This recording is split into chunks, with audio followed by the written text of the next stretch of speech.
The Holy Gospel according to John. Glory to you, O Lord.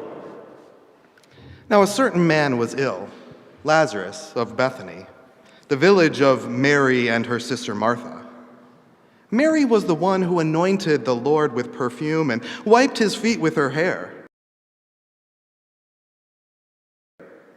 So the sisters sent a message to Jesus. Lord, he whom you love is ill. But when Jesus heard it, he said, This illness does not lead to death. Rather, it is for God's glory, so that the Son of God may be glorified through it.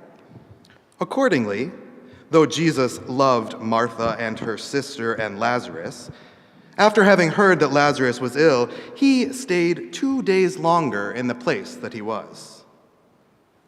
After this, he said to the disciples, Let us go to Judea then. The disciples said to him, Rabbi, they were just now trying to stone you, and are you going there again? Jesus answered, Are there not 12 hours of daylight? Those who walk during the day do not stumble, because they see the light of this world. But those who walk at night stumble, because the light is not in them. After saying this, Jesus told them, Our friend Lazarus has fallen asleep, but I am going there to awaken him. And the disciples said to Jesus, Lord, if he has fallen asleep, he will be all right.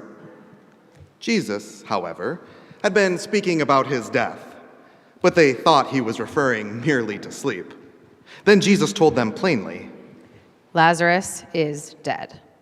For your sake I am glad I was not there, so that you may believe. But let us go to him. Thomas, who is called the twin, said to the fellow disciples, Let us also go, that we may die with him. When Jesus arrived, he found that Lazarus had already been in the tomb 4 days. Now, Bethany was near Jerusalem, some 2 miles away, and people had come to Martha and Mary to console them about their brother. When Martha heard that Jesus was coming, she went and met him, while Mary stayed at home. Martha said to Jesus, Lord, if you had been here, my brother would not have died. But even now I know that God will give you whatever you ask of him. Jesus said to her, Your brother will rise again. Martha said to him, I know that he will rise again in the resurrection on the last day. Jesus said to her, I am the resurrection and the life. Those who believe in me, even though they die, will live. And everyone who lives and believes in me will never die. Do you believe this? Yes, Lord, I believe that you are the Messiah, the Son of God, the one coming into the world. When she had said this, she went back and called her sister Mary and told her privately.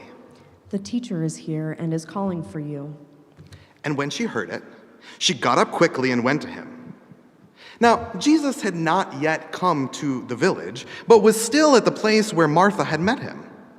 Those who were with her in the house, consoling her, saw Mary get up quickly and go out.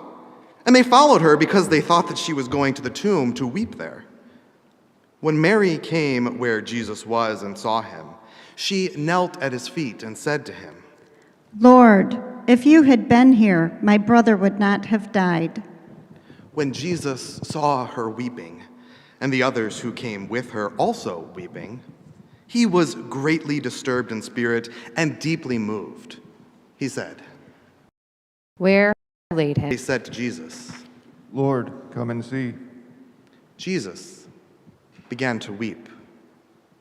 So the people said, See how he loved him. but some of them said, Could not he who opened the eyes of the blind man have kept this man from dying?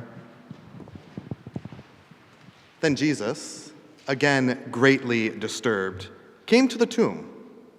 It was a cave, and a stone was lying against it. Jesus said, Take away the stone.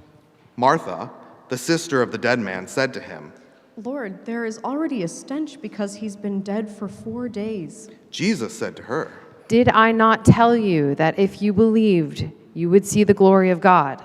So they took away the stone.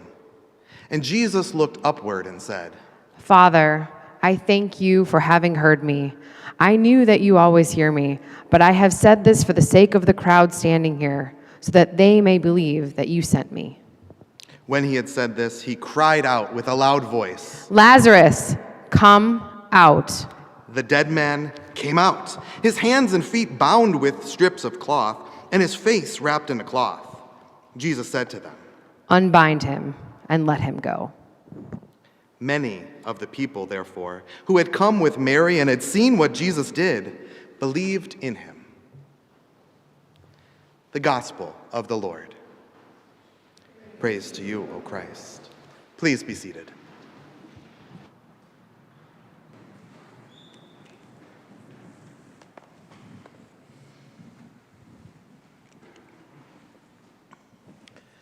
Lazarus, come out.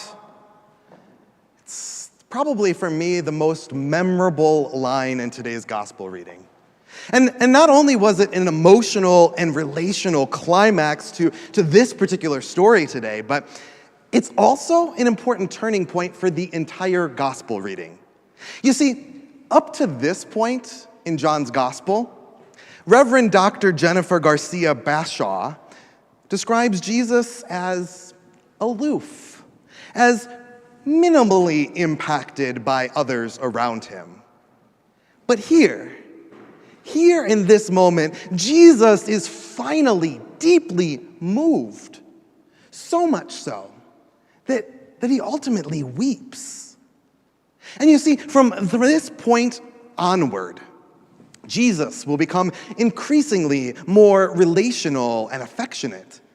We can think of the moments ahead where Jesus will get on his knees and wash the feet of his disciples. We can think about his well-known farewell address as he says goodbye to those whom he loves. But so too, this story becomes the final straw for those religious leaders teaching Jesus throughout John's gospel. You see, from this point forward, they will relentlessly pursue Jesus' arrest, and they will push for his eventual execution. You see, today's story in John's gospel is a turning point. It is what thrusts us forward towards what we will experience this next week during Holy Week. All that will precede, all that follows, it all comes from this phrase, Lazarus, come out. And this phrase, I often think about how it kind of lands differently depending on the tone and the context. It really conveys a different emotional state. So, think about it. Perhaps if Jesus saying this phrase was making a strong, bold, decisive demand, he might say, Lazarus, get out here. Or Jesus might be giving an affirming invitation along the lines of, Lazarus, it's safe, you can come out now. Or maybe it was more of a pleading phrase, maybe hoping against all hope that Lazarus could be raised from the dead. Maybe it was something more like, Lazarus, oh, please, Lazarus, come out of the tomb. And the thing about this reading is, well, we don't know for sure exactly or what the emotion was behind it. Because, you see, what we do know is that the Greek text doesn't come to us with any punctuation. So that exclamation point following Lazarus, come out, well, it's the editor's way of telling us that this word in Greek is an interjection. That is, the word is supposed to interrupt. It's supposed to in Greek is duro. And it's found only 3 other times in all of the Gospels. It's found once in Matthew, once in Mark, once in Luke, and this one time in John. And in Matthew, Mark, and Luke, Jesus uses this same word to say to a rich man that to receive eternal life, this rich person must sell all of his possessions, give the money to the poor, and to duro, to come follow him. You see, every time this word, duro, is used, it's signaling something disruptive, something transformational, something life-changing that is about to happen. And that is so true in today's text when we hear Lazarus come out.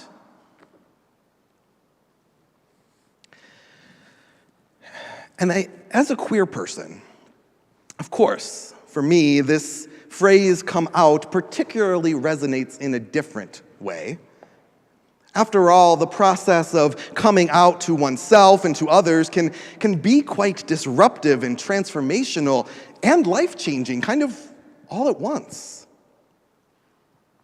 It's not lost on me that this coming Friday marks the International Transgender Day of Visibility. It's a day that we observe each year that celebrates the joy and the resilience and the life-giving transformation of those who have come out as transgender. And while we might sometimes think that the trans community is small and we don't really feel the impact of those who are trans in our daily life, the Human Rights Campaign notes that there are over 1.6 million trans youth and adults in the United States alone. Now, if you're like me, that number doesn't really mean much. But when you think about the fact that this is roughly the same size as the entire population of Philadelphia, it gives a much broader understanding to how many trans individuals we're talking about here in our country. Yet nevertheless, in the United States, instead of celebrating who God has made these individuals to be, instead of showering these individuals with love and encouragement for Lazarus just come out, far too often you see policies, words, and actions all tell Lazarus, stay in the tomb already, Lazarus. You see, the number of bills seeking to block trans people's rights have increased dramatically over the past couple of years. You see, in 2023 alone so far, and we're almost April, there have been 487 bills in 46 states, including 4 in Illinois. Don't think we're out of the weeds on this one.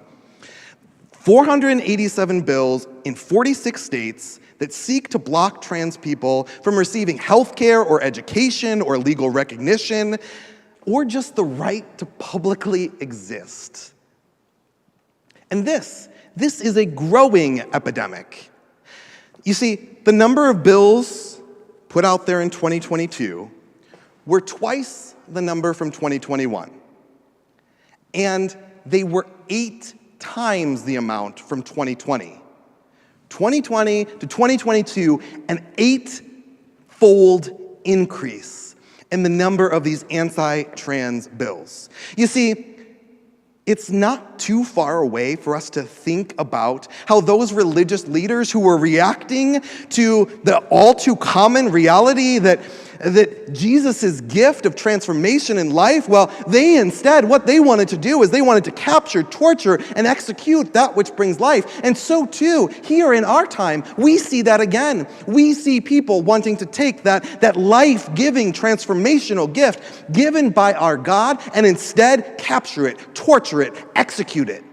For that is what so often people want to do in our world.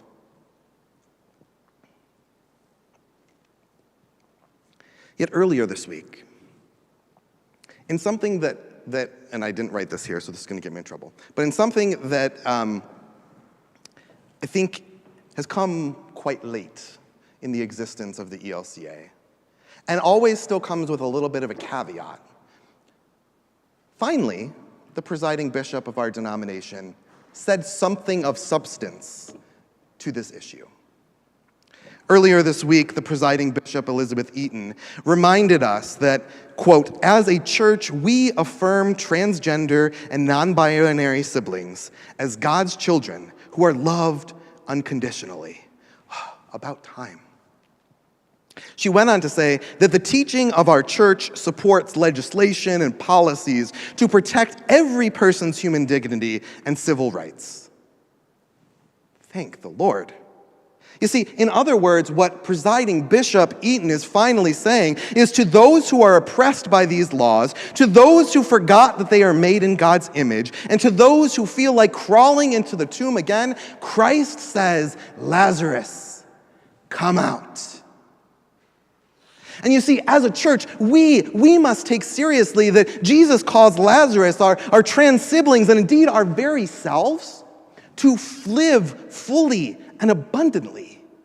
You see, as a church, it is our collective pursuit to love all people and strive to bring the fullness of life to all. We're encouraged to be like we heard in today's reading, to be like Mary, to be like Martha, to be like those witnesses, to be like those people who saw the new life that Lazarus received.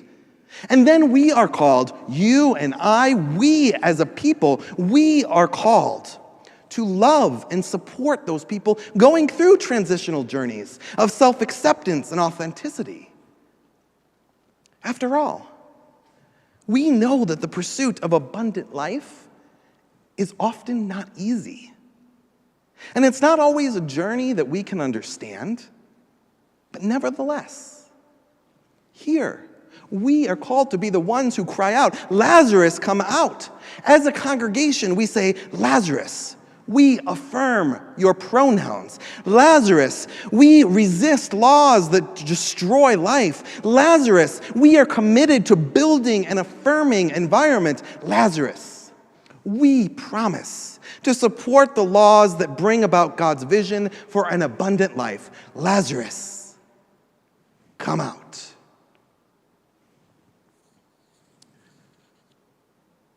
But this story doesn't just speak truth to our LGBTQIA plus siblings. It also speaks to the various journeys of transformation. You see, things like learning to live an abundant life with a chronic condition like HIV or diabetes or COPD. Well, that journey, that transformation, that's God saying, Lazarus, come out. Or the strength and the community gathered to walk alongside survivors from natural disasters like we've seen in Mississippi. Well, that is God again saying, Lazarus, come out. You see, finding a community and a path from a life of addiction, that too. That's God saying, Lazarus, come out. Freedom from the religious fundamentalism and extremism. Lazarus, come out. Moving beyond a difficult path. Lazarus, come out. You're going to do this with me. We'll keep going. Find the right career path or finding the right field of study. Oh, let's keep going. What are some other ones we can think of? I didn't have enough energy behind that, and so mine are done here. How about what it's like to be a person of color and feel comfortable in spaces that are so often white? What else we got? I can't get off easy the week before Holy Week. What? We can't think of any other transformational experiences in the world? Oh. Really? Yeah. For children with global delays and working in classes. Yes, for children. So I think what I heard was children from COVID delays. Developmental delays, global delays. Yeah, finally coming to experience like they can be connected with other people in their classes, in their communities, in their churches. Lazarus, come out. Give me one more.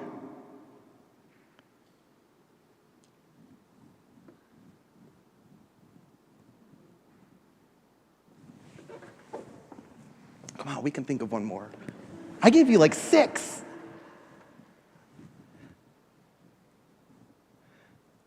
Some of you afterwards are going to be like, I really hated that you did this. It's not scripted. I just was feeling like we didn't have the energy behind Lazarus come out. We can get one more. Do do do do do do do do do do do do do do do do do Oh, don't be a teacher's pet. Let's let somebody else do it. I know. Whisper it to a neighbor.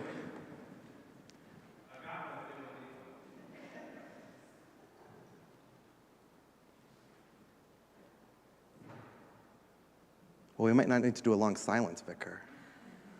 We're reflecting now.